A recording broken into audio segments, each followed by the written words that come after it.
Hello, this is Tando from Cosmic Spark, and I'm back again with another video. Tonight is the night of the solar eclipse in Aries, so happy solar eclipse to you. I hope you are purging, meditating, setting your intentions, and honestly, never do too much during eclipse season. That's my little advice there. For some reason, my microphone has refused to not work again, so hopefully this will come out sounding decent. If it continues like this, I'll just have to get a new one, but I'm not going to stop publishing these videos. In the meantime, I'm just going to try and project my voice and hope for the best. Okay, I've already done a pre-shuffle as I've been doing lately. I think this has been a really good format. So let's not waste any time and let's get straight into it.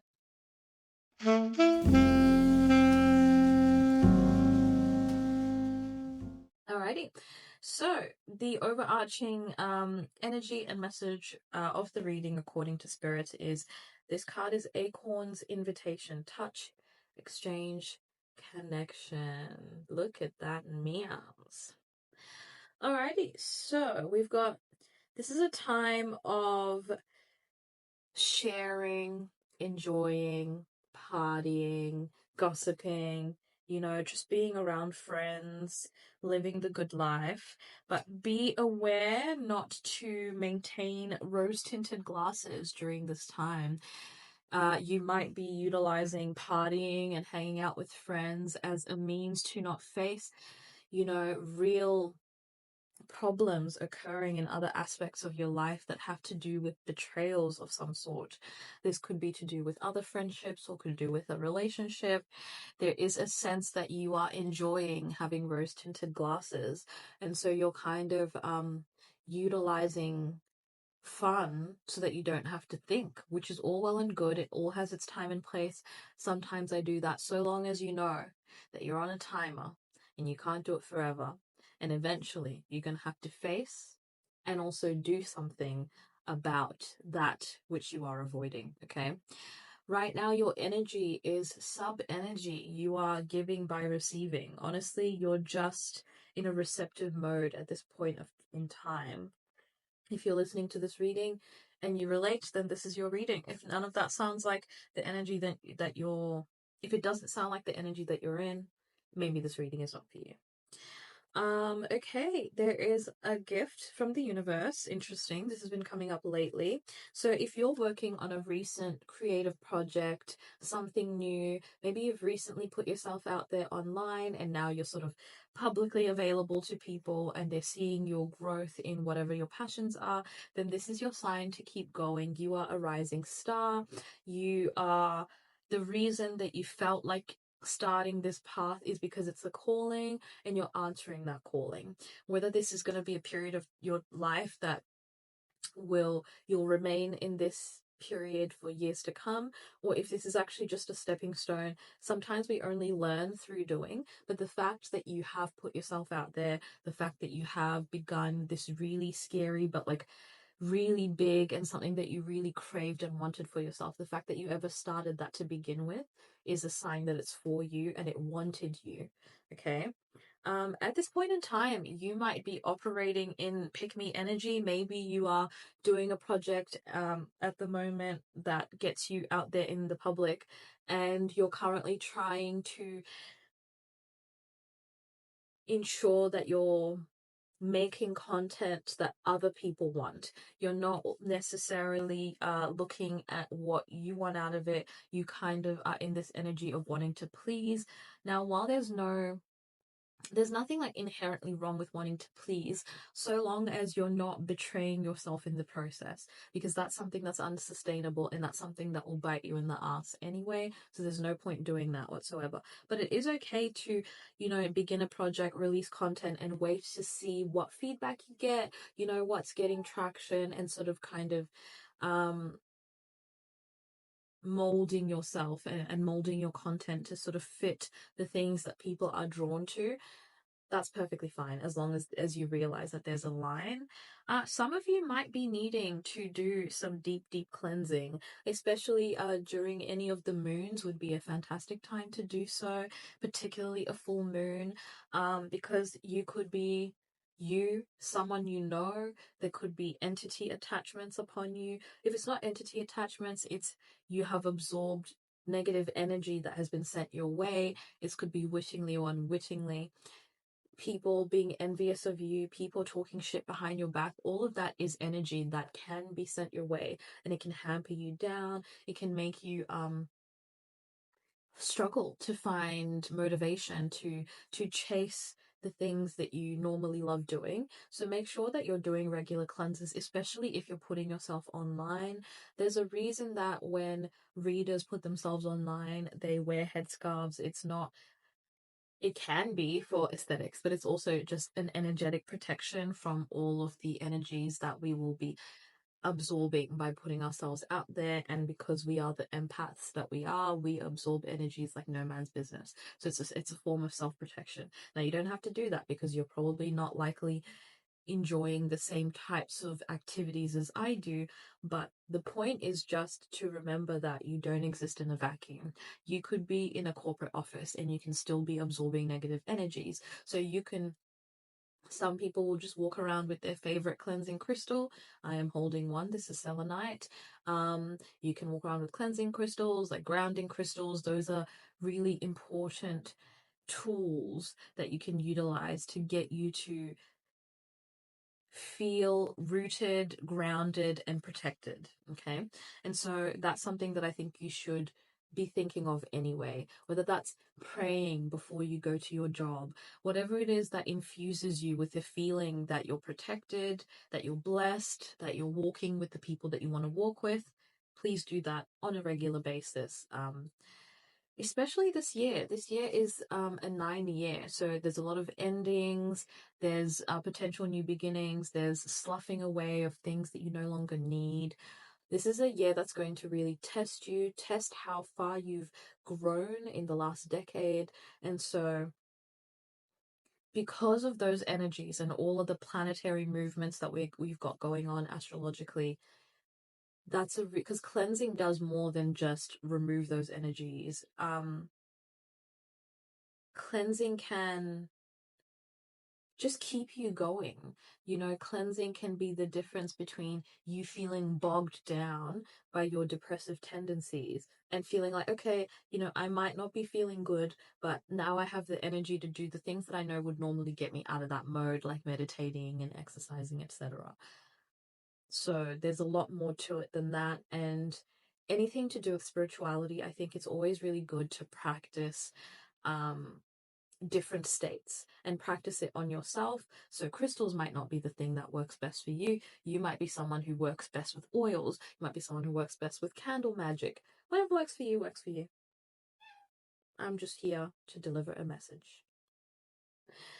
Okay, we've got this card yet again, heal through nature, or cry for nature. This card is, yes, it can be about being in nature. It can be that you are, hello Lucy. Sometimes Lucy, come on now. Please. This is you wanna get off? Thank you, sis. She's like, I think they want to see my butt today. I think they really want to see my tail.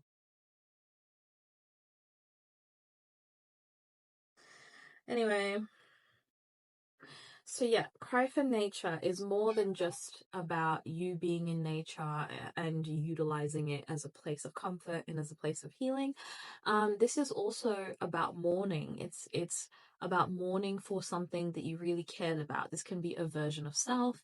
This could be mourning for a period of life that's ended. Like I said, we're in a 9 year, so you might be having a lot of flashbacks. I know I have, of different points in my life that were critical and sort of looking at them with different eyes. And I feel that what you're being roused to think about has to do with your ancestry.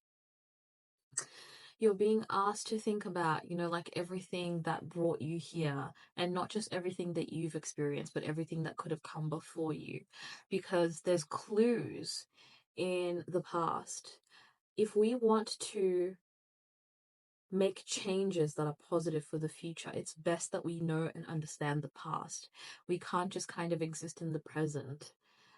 and expect things to evolve, because you have to have an understanding of the past so that when critical times in life, as is happening politically at the moment, when it becomes a critical time to decide what side you're on, to decide to take a stand for something, you need to utilize the knowledge of the past to ensure that you're not repeating patterns that you don't want to repeat. There is an energy here that you might be crying for a time where you felt more privileged. You might have enjoyed privileges in certain ways. Maybe you've always had a stable job, even during, say, the pandemic when everyone was struggling or whatever. And so you've kind of felt safe this whole time, but all of a sudden you're in an aspect of your life where you're now questioning whether or not you might no longer have that stability. And so it's getting you to question who you are, and it's making you question why you identified with that supremacy and why it never bothered you that certain things you other people had no access to and you had access to. Why were you okay with that? Why are you only upset that something is starting to affect you? Those are some really, really important things to think about always, because if you want to be a better person, you need to be able to evaluate your behavior, and you need to be able to tell yourself no, and you need to be able to tell yourself that you were wrong. And better, even, you need to be able to admit it to the people that you were wrong, to the people that witnessed it, and the people that were there, and the people that you falsely accused, and the people that you didn't listen to. It's even better when you can turn around and say, look, I hold my hands up, I don't know everything, and I have contributed to things in society that I don't even agree with. And I realize now that there was a selfishness that was rooted in me. I feel especially this is for a masculine out there that's listening, because I got my patriarch card. You might be a dad and you might be realizing that, there's certain aspects of your upbringing and of life that have been easier for you than your partner, and you're only just now starting to realize that they had it harder than you, that they didn't get the benefit of the doubt, that people would always question instead of just doing what the other person wanted. And you're realizing that that's something that you've never had to face, because whenever you wanted things, people were running around doing it for you, asking how they could make it more comfortable for you, right? And so there is this energy of growth, and growth through self-reflection, growth through going outside and being in nature and spending some isolated time alone, because nature can really reflect to us the things that are going on within. Nature can whisper its secret songs to us and get us to really think about things on a different level. Why is it that walks can feel so magical, or going for a run can feel so magical, or exploring a new environment that you've never experienced before? You don't exist in a vacuum. You exist amongst all the plants and animals that exist on this planet, and you can receive inspiration, you can receive messages from anything that has ever existed on this planet. It's only a matter of time, opening your eyes, and the message coming at the right time. With all of this, I'm going to ask the deck, my Alexis Raccoon Magical Oracle deck, what advice I can give to kind of wrap up these energies that we've discussed.